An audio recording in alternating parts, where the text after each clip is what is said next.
Overwhelm doesn't always look traumatic. Sometimes it looks like high functioning panic, and perhaps you can relate to how that might feel. For me, overwhelm can feel like a very heavy feeling in my chest, but it often comes with that feeling of urgency. It was only recently that I really realised what urgency meant. Because I used to think it meant go faster, Claire, do more, do everything. And of course, that's what my inner critic loved to tell me. But these days, I realise something different about that feeling of overwhelm, the feeling of urgency.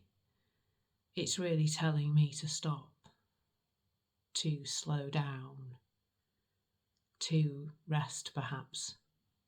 It took me a long time to really tune into that. In fact, it took me a burnout and 10 years of recovery to really get there. But trust me, it doesn't actually have to take you that long. Not if you reach out and let me know what's going on for you. Perhaps there's another thing here to think about in terms of overwhelm, and that is that we kind of numb. Perhaps you don't feel a feeling in your chest or a sense of urgency and rushed upness in your body.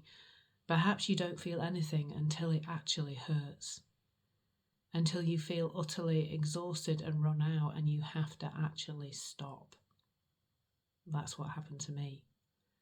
That's what happened to me just over 10 years ago when I completely and utterly burnt out. And maybe the third thing, because there are three things in this video, it turns out. Maybe the third thing is it never feels like enough, does it? Like you can never do enough. You can never be enough. You just cannot do enough. No matter how much you do, it's never, ever, ever enough, is it? Perhaps you've noticed that too. Listen, if you're feeling overwhelmed, if it feels like it is never enough, it feels like you keep going until your body just says no more, you have to stop. Or perhaps you're noticing your mind is racing ahead all the time, it looking like there's so much to do when actually perhaps there isn't as much right now to do as your mind would have you believe. Then please reach out. Don't burn out like I did. Trust me, it's not fun. Life-changing, but there are better ways to change your life, trust me. Take care. Lots of love.